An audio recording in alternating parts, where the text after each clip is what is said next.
Okay, so what if I will going to give you vectors more that is more than 2? Say we have, I give you 3, 3 vectors for you to. Okay, so you have here vector A, vector B, then you have here vector C. Let's say that your vector A is 2 meters east. Your vector B is 4 meters north. And your vector C is, let's say, 6 meters west. Okay, so you are going to find the resultant vector R. So, the same, no? The same na method yung gagamitin natin or the same na process uh, dun sa part 1 ng video na to. Let's try to look into drawing it first, okay? So, let's start with A. A is just 2 meters. 2 meters. Medyo, okay, scale natin that this is 2 meters. Then, B is 4 meters north. So, again, from head to tail. So, yung head ng first, i-connect natin doon sa tail. O yung tail ng last, second is connect natin doon. Okay, then let's move north. So, that is 4 meters. So, times 2 yung haba niya. Let's say, ganyan. No? So, here, the third vector, let's try to connect this in the, okay, and that is, this is 6 meters west. So, dito to. 6 meters west. It's 3 times longer than the, ayan. Okay. So, if this is A, this is B, and this is your vector C.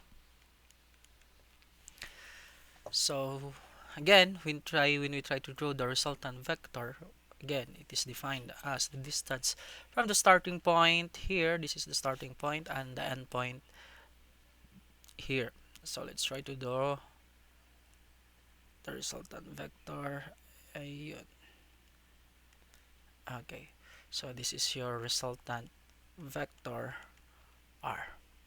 So, by just trying to look into the resultant vector, makikita mo anong quadrant yan. Okay?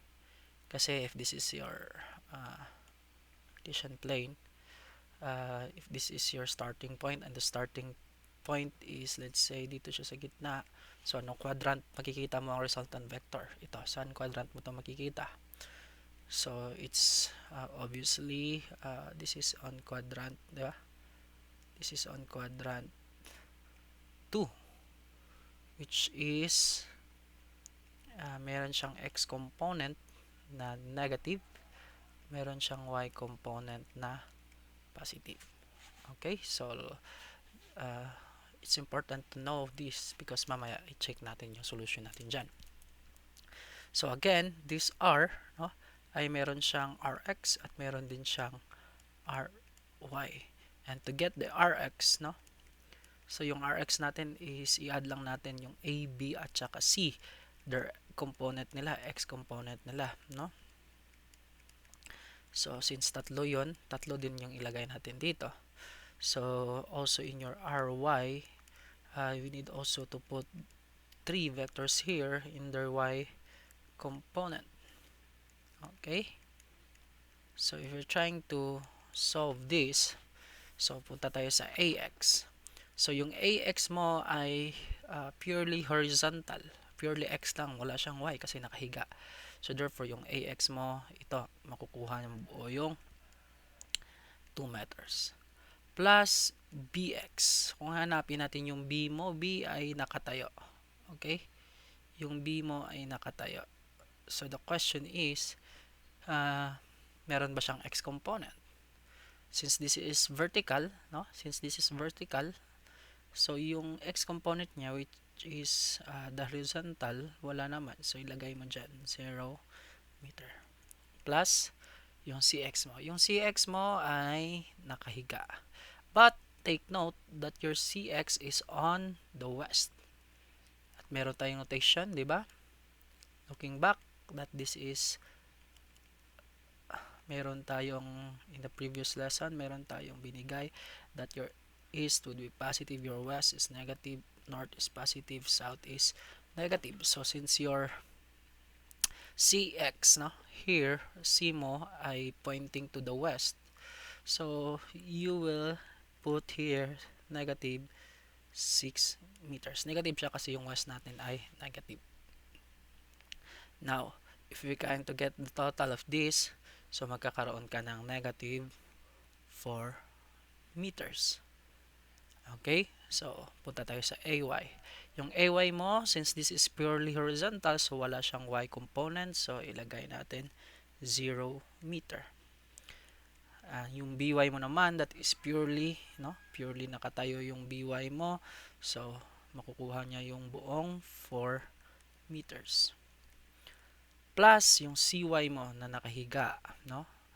This is horizontal. Ang ito namang Y na to ay ibig sabihin yan ay vertical. Wala namang vertical na component ang C, so ilalagay natin dito 0 meter. So the total here is 4 meters. So let's try to look into this. So this is your x component of your resultant vector, and this is the y component of your resultant vector. Kung titignan natin, tama kasi it's because yung x natin dito ay negative, ito negative, at saka yung y component natin ay positive. So we know that our first solution here are correct. So let's try to get the magnitude, magnitude, which is again, sinabi ko sa inyo just to memorize this formula or familiarize this formula. So you have Rx that is negative 4 meters, square lang natin, plus meron kang 4 meters, another 4 meters, square lang din natin. So let's find the square root of this. So you get that's 16, no? 16 meters squared plus 16 meters squared, square root nila. So this is square root of 32 meters squared. Okay, or if you're going to calculate the answer of that, you will get 5.66 meters. So this is the magnitude. Again, pero ang hinahanap natin is resultant vector. Vector means magnitude plus direction, pero ito magnitude pa lang. So hindi pa tayo tapos, ibig sabihin. So how to get the direction? Yon, 'di ba? Pinamemorize ko to sa inyo. Pununin muna natin yung angle muna, that is the tangent inverse of the ry over the rx. Looking back, your ry here is 4 meters, your rx is negative 4 meters. So ry again is 4 meters. 4 meters, no? Tangent inverse of 4 meters divided by negative, isali mo yung negative 4 meters. So looking into that in your calculator, makukuha mo yung negative 45 degrees Celsius. Dapat makuha mo yan. So ngayon, take note of that negative kasi may merong ibig sabihin yan. So again, 'di ba? Pag magkuha tayo ng direction, pag positive, ang direction ay counterclockwise. Pag negative ay clockwise. So ngayon, meron tayong makukuha that this is negative 45 degrees. So kung titignan natin yung drawing mo, ito. So ibig sabihin, this one is 45 degrees. Bakit dyan? Bakit dyan mo nilagay yung degree? 'Di ba? Tignan natin. Okay? Negative is clockwise. So therefore, again, sabi ko nga, always start with, okay, punta tayo dito. Always start with the x-axis. So yung last example, counterclockwise, nag-start ka sa x-axis. Ngayon naman, dahil negative yan, so start ka din sa x-axis, but clockwise na yung direction niya. So this is 45 degrees. So ngayon, pag naglalagay ka ng degrees, 45 degrees, wag mo nang isali yung negative. Kasi yung negative nagsasabi lang na that you need to put the angle, no, from the x-axis clockwise. So yun. So therefore, yung resultant vector mo, yung buo. Kasi magnitude plus direction. Ano yung magnitude mo? Yung magnitude mo is 5.66. 5.66 meters. Magnitude lang to. Plus direction man daw. So, that is 45 degrees. The question is, ano kaya yung direction? So, again, yung pina-familiarize ko sa inyo last time, balik tayo dito, no?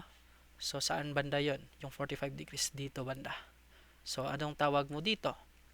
So, that is north of west. Therefore, ilagay natin dito that this is 45 degrees north of west. Okay, so this is now your resultant vector of the three combined vectors A, B, and C. Okay, so doon naman sa ayaw na mag-connect from head to tail, ayaw nila ng ganun, pwede mo namang gamitin yung Cartesian plane na sinasabi ko last time. Okay, pwede ka magsimula, let's say yung A mo is 2 meters east, so 2 meters east dito banda. Okay, tapos naman si B mo, again, pag mag-Cartesian plane, mag-start ka sa origin. Yung B mo naman is 4 meters north, no? 4 meters north. So this is your B. This is your A. At saka yung C mo naman ay 6 meters. So mas mahaba to. No? 6 meters. So this is your C, which is 6 meters. So ganyan. Mas malinis tignan, no? Pero makikita mo din that here medyo di mo muna makita yung di kagaya dito, no? Makita mo agad in what quadrant. Pero dito, using this, hindi mo makikita in what quadrant. Kailan mo lang niya makikita? Pag nakuha mo na yung theta, no? Or yung angle. Kasi malalaman mo that this is negative 45 degrees. So, ibig sabihin, start ka sa x-axis, pero that is negative. So, clockwise ka. Ito yung negative x-axis. So, mag-start ka sa x-axis, 45 degrees daw. 45 degrees, ayun. So, this is your 45 degrees. So, this is now your resultant vector R with a magnitude of 5.66 meters with the direction of 45 degrees north of west. Ito. Okay, so that is the example that we have for the operation of vectors in two-dimensional. Later on, I will give examples also to more complicated questions or problems. Ito kasi puro ka lang to no? Kung titignan mo dito, madali lang to. It's because purely west, east, north. Next time, no? Let's try to solve problem with degrees and with northwest, south of west, south of north, north of east. Okay? So, if you have questions, comment down below so that I can hear and can give a video on how to resolve the problem that naguguluhan kayo. Okay? So, that's all for this video. Thank you and goodbye.